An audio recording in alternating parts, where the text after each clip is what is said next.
رمضان تجلى وابتسم طوبى للعبد إذا اغتنم. الحمد لله رب العالمين، والصلاة والسلام على سيدنا محمد الصادق الوعد الأمين وعلى آله وأصحابه أجمعين. اللهم انفعنا بما علمتنا وعلمنا ما ينفعنا وزدنا علما. رب اشرح لي صدري ويسر لي أمري واحلل عقدة من لساني يفقه قولي. آمين يا رب العالمين.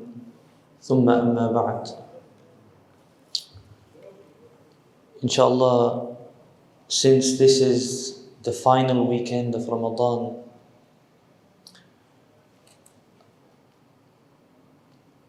I will speak about, in this final weekend, the final Rasul ﷺ and some important events that occurred in the life of Rasulullah ﷺ. Now, when we speak about some of the more important events that happened in the life of Rasulullah ﷺ, we speak about the incident of Taif, and what happened and what Rasulullah did in that journey to Taif and back. But to truly understand what happened in Taif, it's important to remember the events leading up to Taif. Sayyida Aisha radiallahu anha, she once asked the Prophet alayhi salam, and she said, "O Prophet of Allah, what was the hardest moment in your life? What was the most difficult, the most challenging phase in your life?" And he responded and he said, "The time in Taif was the hardest in my life." But leading up to Taif, the Prophet ﷺ, he suffered two major losses. The passing of Abu Talib, his beloved uncle, and the loss of his beloved wife, Khadija radiallahu anha. Now Abu Talib, he was the external support of the Messenger ﷺ.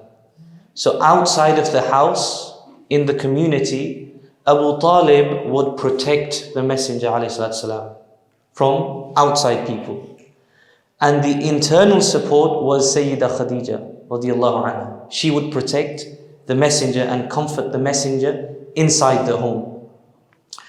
Sayyida Aisha radiallahu anha, she said, whenever the Prophet was upset, if you mentioned the name of Khadija, it would make him happy. It would cheer him up.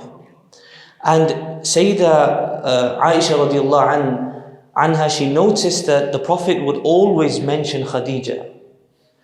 So one day Aisha goes to the Messenger and she says, أَبْدَلَكَ اللَّهُ خَيْرًا مِنْهَا, that Allah has replaced Khadija. Now this is after she's passed away. Sayyida Aisha says, Allah has replaced Khadija with women that are better for you.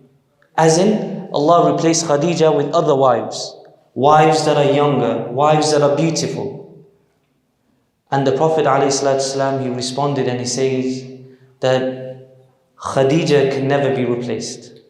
Khadija is irreplaceable.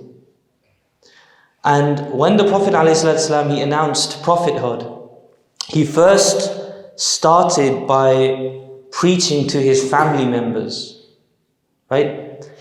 And initially all his family members rejected him and rejected his message. They turned their back towards the Prophet ﷺ. And the only person who supported Rasulullah and who accepted his message from the get-go was Khadija radiallahu anha. And she accepted the message and she supported him as well. That's why the Prophet ﷺ, he said about Khadija, that قَدْ آمَنَتْ بِي وَكَفَرَ بِالنَّاسِ, that Khadija, she believed in me, she accepted my message when everyone denied my message, when everyone rejected my message. And then he said, وَصَدَّقَتْنِي إِذَا كَذَّبَنِ النَّاسِ, that Khadija testified to my truthfulness when everyone called me a liar and everyone thought that my message was incorrect. And then he said, when I announced prophethood and the mission of Islam, it required investment, it required money, it required donations. Everyone denied to support the message of Islam, to support the mission, the da'wah, and it was Khadija who spent her money on me. And the Prophet ﷺ said that Allah subhanahu wa ta'ala, as a way to recognize the contributions of Khadija, He only gave me children through Khadija. And the Prophet ﷺ, he married Khadija for 24 years until she passed away. When he married Khadija, it was only Khadija that he married. He did not take a second wife as long as Khadija was alive. And when Khadija radiallahu anha passed away, only then did he marry other women. So that's again a distinct quality of Khadija. So Khadija radiallahu anha, she passes away, and then you have Abu Talib, he passes away. And when Abu Talib passes away, the people of Mecca, the mushrikeen of Mecca, they become more and more hostile towards Rasulullah sallallahu alaihi wasallam, to a point where living in Mecca was no longer bearable for the Prophet ﷺ. So the Prophet decided that he needs to move out of Mecca. And right next to Mecca, you have the city called Taif. Now Taif, it is the closest major city to Mecca. And in Mecca, you had the Banu Hashim, and in Taif, you had the tribe Banu Thaqif. So the Prophet ﷺ said that, okay, the people of Mecca, they've made living impossible for me. Maybe I could go to Taif and they will accept me. They will let me live and they will respond to my message. So what does he do? He takes one companion with him, Zayd ibn Haritha radiallahu anhu, the adopted son. Him, Zayd ibn Haritha, and the Prophet ﷺ, they make the journey towards Taif. Just two people. And they make that journey by foot. Now after about 10 days, when they reach Taif, the Prophet ﷺ, he approaches, at the very start, he approaches the leaders of Taif. And there were 3 brothers that were the leaders of the city Taif. So the Prophet ﷺ goes to them and he says to them, I invite you towards Allah subhanahu wa ta'ala. I invite you towards Islam. And the 3 brothers who ruled Taif, they didn't simply reject the message of Islam. They didn't simply reject Rasulullah sallallahu alaihi wasallam, but they rejected his message in such an insulting way.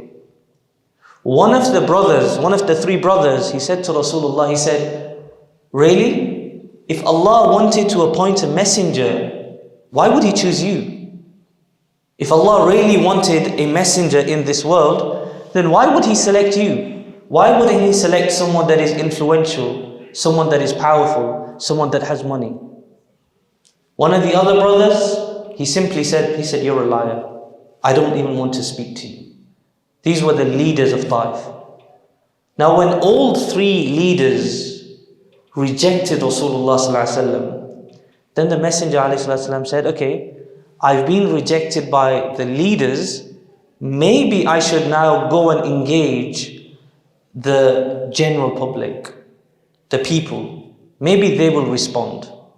So he went to the communities, to the general public, the layman, and he started to invite people towards Islam. One narration mentions that some people did accept Islam. But on the 10th day in Taif, the leaders, they sent some representatives to Rasulullah sallallahu alaihi wasallam with a message. And the message to Rasulullah was, ukhruj biladana, that leave our city immediately. That's the orders from above. So when he's been instructed to leave Taif, the Prophet ﷺ, he says to Zayd ibn Haritha that, you know what, pack your bags and let's leave Taif. We no longer have permission to stay here. But the people of Taif, when the Prophet was prepared to leave Taif and return to Mecca, they decided that we won't just let him go peacefully. We won't let him leave in peace, but we will teach him a lesson. So what did they do? They gathered all the children, the teenagers, the thugs, the bad men, and they said, you know what, make a long line and give the Prophet ﷺ, al-iyadu billah, a send-off that is befitting. So when the Prophet and Zayd ibn Haritha, when they leave Taif, the narrations mention that they formed two long lines and they had rocks. And every time Rasulullah, he raised his foot, they would throw a rock. And every time his foot would come down, they would throw the next rock. One narration mentions that they specifically targeted the feet of Rasulullah ﷺ so that he's not able to walk. And you have rocks coming from this side, and you have rocks coming from the other side. And the narration mentions that when the pain became unbearable, the Prophet ﷺ, he started to walk faster so that he can escape and get away from them. But when he started to walk faster, they started to throw the rocks faster. And the companion that was with him, Zayd ibn Haritha radiallahu an, he tried to shield the Prophet with his body. He tried to come in the way of those rocks. And one such rock hit the head of Ibn Haritha radiallahu an. And he was bleeding from his head. And the Prophet ﷺ, he said to Zayd ibn Haritha that you may end up dying. Stand aside. Don't shield me. And when the Prophet ﷺ mentioned Taif, he said, you know that time when they started to throw rocks at me? I went completely blank. I have no recollection of exactly what happened until I reached a place called Qarnul Manazil. Now, Qarnul Manazil is about 5 miles from the boundary of Taif. So you can imagine that these people that lined up and they threw stones, that continued for a duration of 5 miles. And the Prophet ﷺ is walking. So much so that one narration tells us تَلَوَّنَ اللَّعْلُ, that the blood was so excessive, it was so much, that the sandals of Rasulullah ﷺ, they turned red. They became red. And you know blood, when it becomes dry, it becomes sticky. So when eventually the Prophet ﷺ sat down and he sat under a shade and he tried to take off his sandals, the Rasul ﷺ literally had to peel the sandals off because the blood had dried and the sandals almost stuck to his feet. As the Prophet ﷺ is walking, and when the stoning finishes, the Rasul ﷺ, he makes dua to Allah. And the narration mentions that he faces towards the skies. And it's a long dua, but I'll mention a portion of it. The Prophet ﷺ, he said, Allahumma ilayka ashku du'fa quwwati. O Allah, it is only to you that I complain of my weakness. And then later he says, وَأَنْتَ رَبُّ الْمُسْتَضْعَفِينَ. And you are the Rabb, you are the Lord, you are the caretaker of the people who are weak and those who are oppressed. وَأَنْتَ رَبِّي, and you are my Lord. This is the dua that he makes. Understand that even after being stoned, the thing that he doesn't do is he doesn't curse those people who threw stones at him. And when Prophet ﷺ made dua, immediately after he made dua, Jibreel ﷺ, he comes to Rasulullah ﷺ and he says, Ya Rasulullah, Allah has heard your dua and your dua has shaken the heavens. And I have come and I have brought with me Malakul Jibal, the angel of the mountains. And Malakul Jibal says to Rasulullah sallallahu alaihi wasallam, he says, "Qul ma shi't." Say whatever you want to. Order whatever you want. I am at your disposal. Now, the valley of Taif, it is situated between two mountains. And the angel of the mountains that's responsible for the mountains, he says to Rasulullah, "Ya Rasulullah, if you command, Allah will cause the two mountains to collide. And every single person in the city of Taif, those who rejected you and those who didn't, every single person will be crushed. And every single person will be killed. But qul ma shit, say whatever you want to. This is your opportunity to seek retribution, to seek revenge." And the Prophet ﷺ, he said some timeless words. And he said to that angel, and by extension to Allah subhanahu wa ta'ala, he said, "Oh Allah, in my heart, I don't have any hard feelings for them. I don't wish for them to be destroyed. I don't wish for them to be killed. Why? Because maybe at some point they will embrace Islam. I want them to embrace Islam." And the Prophet ﷺ said, if they don't embrace Islam, then maybe someone from their generation, someone from their progeny will accept Islam. They will accept my message. My brothers, the most important thing to remember over here is the Prophet made dua, "Oh Allah, don't destroy them. Maybe they will accept Islam. If they don't accept Islam, then who will accept Islam? Their future generations." Do you know the first person who conquered the Indian subcontinent? Does anyone know the name? Someone called Muhammad bin Qasim. He was the first person to take the flag to the Indian subcontinent. He was the first person to lay the seed of Islam in the Indian subcontinent. And that person, Muhammad bin Qasim, do you know where he was from? He was from the tribe of Banu Taif, from Taif.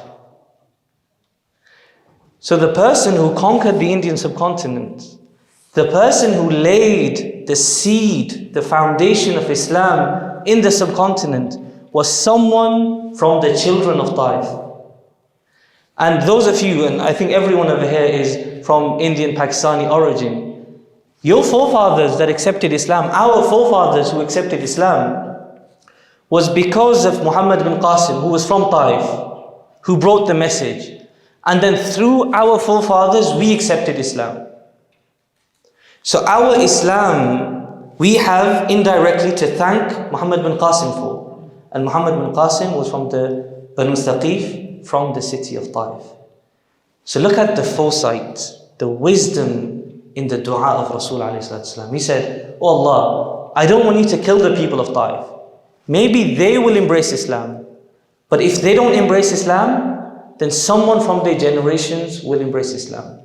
And from their generation was someone called Muhammad bin Qasim, one of the greatest warriors in Islam and the person to conquer the Indian subcontinent, more precisely the area of Sindh. May Allah subhanahu wa ta'ala allow us to learn about the Rasul alayhi salatu wasalam, understand that if you want your love for Rasulullah sallallahu alaihi wasallam to be kamil, to be perfect, then you need to learn about the life of Rasulullah. It's hard. You can love Rasulullah without knowing him. But perfect love, complete love for Rasulullah is only attainable when you know who Rasulullah is.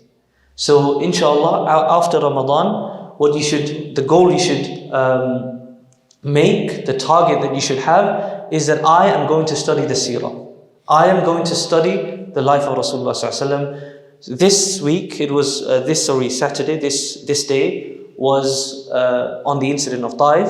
Tomorrow, inshallah, I will speak about the Prophet ﷺ's love for the companions, and then the companions' love for Rasulullah, and inshallah some touching stories from the seerah. May Allah subhanahu wa ta'ala allow us to understand the deen, and may Allah subhanahu wa ta'ala grant us the love of Rasulullah sallallahu alaihi wasallam. Ameen. Allahumma salli ala Sayyidina ومولانا محمد وعلى آل سيدنا ومولانا محمد وبارك وسلم. اللهم أنت السلام ومنك السلام وإليك يرجع السلام. حينا ربنا بالسلام وأدخلنا الجنة دار السلام. تباركت ربنا وتعاليت يا ذا الجلال والإكرام. وصلى الله تعالى على خير خلقه محمد وعلى آله وأصحابه أجمعين رحمة الله. رمضان تجلى وابتسما